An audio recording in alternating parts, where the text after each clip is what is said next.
नमस्कार दोस्तों, ये स्वागत है आपका ज्ञान सूत्रा पर। एक सवाल, सिर्फ एक सवाल से आज की कहानी शुरू करते हैं। आखिरी बार आपने बिना फोन उठाए लगातार 1 घंटा किसी एक काम पर बिताया था, कब? याद नहीं आ रहा? घबराइए मत, आप अकेले नहीं हैं। आज दुनिया की सबसे बड़ी कंपनियां रोज करोड़ों डॉलर खर्च कर रही हैं, सिर्फ एक चीज के लिए, आपका ध्यान चुराने के लिए। और सबसे डरावनी बात यह है, वो जीत रही हैं। लेकिन एक किताब है जो इस जंग का तरीका पूरी तरह बदल देती है। इस किताब ने सिलिकॉन वैली के सीईओ से लेकर स्टूडेंट्स तक लाखों लोगों की जिंदगी बदल दी। नाम है डीप वर्क, लेखक हैं कैल न्यूपोर्ट। आज की इस बुक समरी में हम इसे एक कहानी के जरिए समझेंगे, ताकि ये सिर्फ जानकारी नहीं, आपकी याददाश्त का हिस्सा बन जाए। तो फोन साइड में रखिए और अगले कुछ मिनटों के लिए सिर्फ इस आवाज पर फोकस कीजिए।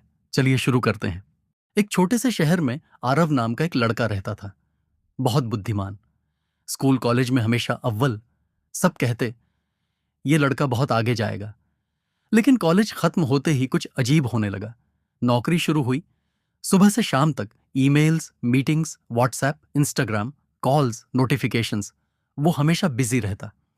दिन खत्म हो जाता, पर जब वो खुद से पूछता, आज मैंने ऐसा क्या बनाया जिस पर मुझे गर्व हो, जवाब होता, कुछ भी नहीं। उसे लगता था वो बहुत मेहनत कर रहा है, पर उसकी जिंदगी वहीं की वहीं खड़ी थी। एक दिन वो अपने पुराने प्रोफेसर से मिलने गया। प्रोफेसर ने सिर्फ एक सवाल पूछा, आरव, तुम पूरे दिन काम करते हो या सिर्फ व्यस्त रहते हो? आरव चुप हो गया। पहली बार उसे समझ आया, बिजी होना और प्रोडक्टिव होना दो बिल्कुल अलग अलग बातें। प्रोफेसर मुस्कुराए और बोले, आज की दुनिया में हर कोई बिजी है, पर बहुत कम लोग वैल्यूएबल वर्क करते हैं। उन्होंने एक कांच का जार उठाया, टेबल पर 2 पत्थर रखे, एक बड़ा एक छोटा। पहले उन्होंने छोटे पत्थर जार में डाले। जार भर गया। अब बड़ा पत्थर अंदर नहीं गया। फिर सब बाहर निकाला। इस बार पहले बड़ा पत्थर रखा, फिर छोटे पत्थर डाले, और आश्चर्य, दोनों अंदर आ गए। प्रोफेसर बोले, अगर तुम अपनी जिंदगी के सबसे महत्वपूर्ण काम को पहले नहीं करोगे तो छोटी छोटी चीजें तुम्हारा पूरा दिन भर देंगी। यही है शॉल वर्क, कैल न्यूपोर्ट कहते हैं। डीप वर्क का मतलब है बिना किसी डिस्ट्रैक्शन के पूरे फोकस के साथ ऐसा काम करना जो आपकी स्किल्स बढ़ाए और असली वैल्यू क्रिएट करे।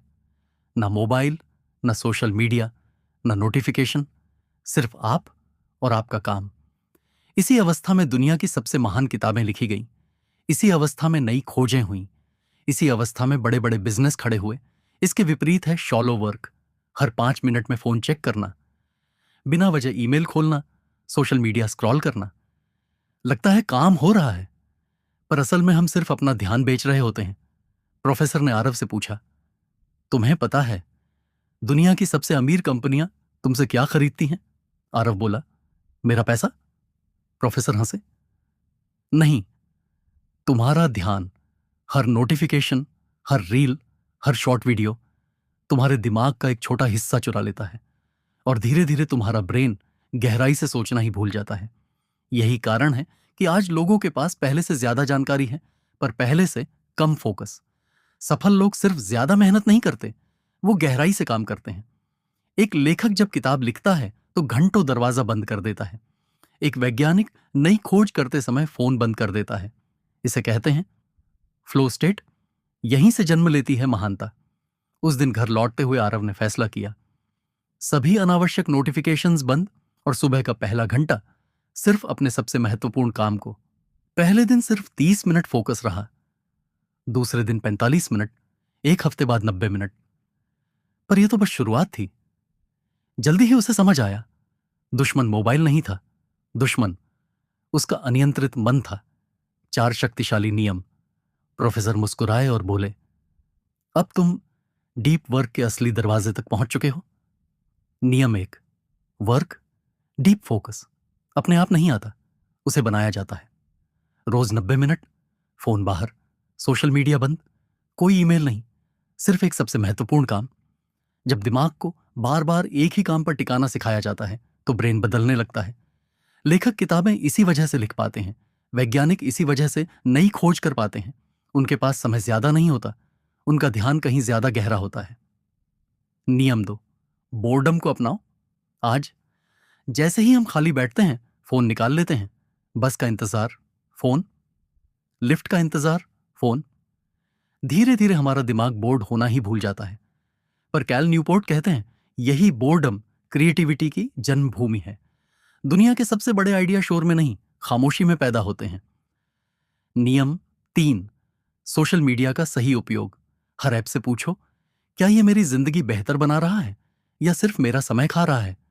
याद रखो, हर हाँ के साथ तुम किसी और चीज को ना कह रहे होते हो। अगर तुम लगातार स्क्रॉल कर रहे हो तो तुम अपने सपनों को ना कह रहे हो। नियम 4, ड्रेन शॉलोज प्रोफेसर ने आरव से पूरे दिन का हिसाब लिखवाया। 1 घंटा email, 45 minute social media, 30 minute बेकार मीटिंग, 20 मिनट नोटिफिकेशंस, 15 मिनट बिना वजह इंटरनेट और असली काम सिर्फ 90 मिनट। आरव हैरान रह गया। रोज खुद से पूछो, क्या यह काम सच में जरूरी है? जवाब नहीं हो तो हटाने की हिम्मत रखो। प्रोफेसर ने बिल गेट्स की थिंक वीक की कहानी भी सुनाई। हर साल कुछ दिनों के लिए दुनिया से दूर, न फोन न मीटिंग, सिर्फ किताबें और गहरा सोचने का समय। यहीं बैठकर उन्होंने माइक्रोसॉफ्ट के कई बड़े फैसलों पर विचार किया। प्रोफेसर बोले, महान फैसले भागदौड़ में नहीं, शांति में लिए जाते हैं। कुछ महीनों बाद आरव दोबारा प्रोफेसर से मिला और पूछा, सर, मैंने फोकस करना सीख लिया है, पर मैं कैसे जानूं कि मैं सही दिशा में जा रहा हूं? प्रोफेसर मुस्कुराए, यही सवाल सफल लोगों को महान लोगों से अलग करता है। डीप वर्क का मकसद सिर्फ ज्यादा काम करना नहीं, ऐसा काम करना है जो सबसे ज्यादा वैल्यू पैदा करे। बहुत से लोग 10 से 12 घंटे काम करते हैं, फिर भी सालों बाद वहीं खड़े रहते हैं, क्योंकि वो अपना समय उन कामों में लगाते हैं जो आसान होते हैं पर महत्वपूर्ण नहीं। याद रखिए, व्यस्त होना सफलता का प्रमाण नहीं है, परिणाम देना ही असली सफलता है। प्रोफेसर ने बोर्ड पर लिखा, 20% काम बराबर 80% परिणाम। तुम्हारे दिन के कुछ ही काम भविष्य बदल सकते हैं, बाकी सिर्फ शोर है। हर सुबह खुद से पूछो, आज ऐसा कौन सा एक काम है जो मेरी जिंदगी आगे बढ़ाएगा? फोकस एक मसल है। जैसे जिम में शरीर मजबूत होता है, वैसे ही रोज डीप वर्क से फोकस मजबूत होता है। 30 मिनट से शुरू करके धीरे धीरे 3 से 4 घंटे तक निर्बाध एकाग्रता तक। 1 साल बीत गया, आरव वही इंसान था, पर उसकी जिंदगी पूरी तरह बदल चुकी थी। प्रमोशन, बढ़ी हुई आय, बेहतर सेहत, सुकून की नींद। लोग पूछते, तुम्हारी सफलता का राज क्या है? वो सिर्फ मुस्कुराता और कहता, मैंने अपने समय की रक्षा करना सीख लिया दोस्तों। आज हम इंफॉर्मेशन एज में नहीं, डिस्ट्रैक्शन एज में जी रहे हैं। हर ऐप, हर नोटिफिकेशन, हर रील आपका ध्यान खरीदना चाहती है। पर याद रखिए, जिसने आपका ध्यान जीत लिया, उसने आपकी जिंदगी की दिशा तय कर दी।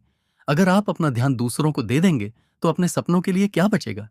अगर आप इस किताब की सबसे बड़ी सीख अपनी जिंदगी में उतारना चाहते हैं तो आज से ये 7 आदतें शुरू कीजिए। 1, सुबह का पहला 90 मिनट डीप वर्क को दीजिए। मोबाइल देखने से पहले अपना सबसे महत्वपूर्ण काम कीजिए। 2, सभी अनावश्यक नोटिफिकेशंस बंद कर दीजिए, हर आवाज आपके फोकस को तोड़ती है। 3, दिन में सिर्फ तय समय पर सोशल मीडिया देखिए, हर 5 मिनट में नहीं। 4, एक समय में सिर्फ एक ही काम कीजिए। मल्टीटास्किंग असल में फोकस की सबसे बड़ी दुश्मन है। 5, हर दिन कुछ समय बिना मोबाइल के बिताइए, अपने दिमाग को खामोशी की आदत डालिए। 6, शाम को अगले दिन का सबसे महत्वपूर्ण काम लिख लीजिए ताकि सुबह निर्णय लेने में समय बर्बाद ना हो। 7, हर रात खुद से पूछिए, क्या आज मैंने डीप वर्क किया या सिर्फ बिजी रहा? कैल न्यूपोर्ट हमें सिर्फ एक आदत नहीं सिखाते, वो हमें जीने का एक नया तरीका सिखाते हैं। वो कहते हैं, जो इंसान गहराई से काम करना सीख जाता है, उसे सफलता से कोई नहीं रोक सकता।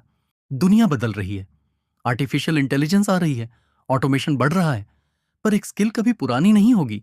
गहराई से सोचना, गहराई से सीखना, गहराई से काम करना, यही भविष्य की सबसे बड़ी ताकत है। कल्पना कीजिए, आज से 1 साल बाद 2 लोग मिलते हैं। पहला इंसान रोज घंटों रील्स देखता रहा, दूसरा इंसान रोज सिर्फ 2 घंटे डीप वर्क करता रहा। 1 साल बाद पहले इंसान के पास सिर्फ यादें होंगी कि उसने क्या क्या देखा, दूसरे इंसान के पास ऐसी उपलब्धियां होंगी जो उसकी पूरी जिंदगी बदल देंगी। अब फैसला आपके हाथ में है, क्या आप अपना ध्यान दुनिया को देंगे या अपने सपनों को? कल न्यूपोर्ट की एक शानदार बात याद रखिए, जब आपको यह स्पष्ट हो जाता है कि आपके लिए सबसे महत्वपूर्ण क्या है, तब यह भी स्पष्ट हो जाता है कि किन चीजों को छोड़ देना चाहिए। अगर आपको ये ऑडियो बुक समरी पसंद आया तो इस वीडियो को लाइक जरूर कीजिए। इसे उन दोस्तों के साथ शेयर कीजिए जो हमेशा कहते हैं मेरे पास समय नहीं है। और अगर आप ऐसी ही जिंदगी बदलने वाली किताबों के सार कहानी के अंदाज में हिंदी में सुनना चाहते हैं तो ज्ञान सूत्रा को सब्सक्राइब करना बिल्कुल मत भूलिए।